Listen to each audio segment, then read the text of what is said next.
Hello hi friends, నేను మీ సురేష్. ఇక్కడ చూడండి ఫ్రెండ్స్, పెసరబ్యాళ్ళు క్లీన్ చేసుకుంటున్నాం ఫ్రెండ్స్. మేము పెసర కూడా వేసుకుంటున్నాము.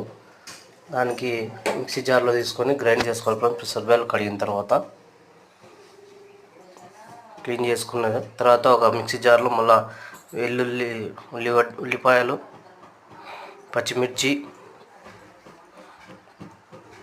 వేసుకొని కొద్దిగా అల్లం,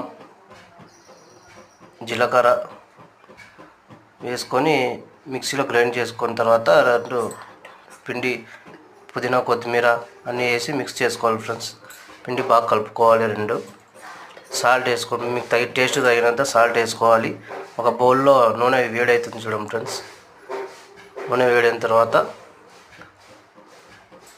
వేసుకోవాలి ఫ్రెండ్స్. వడలు వేసుకోవాలి చూడండి ఫ్రెండ్స్. ఈ వీడియో నచ్చితే లైక్స్ అండ్ సబ్స్క్రైబ్ చేసుకోండి ఫ్రెండ్స్.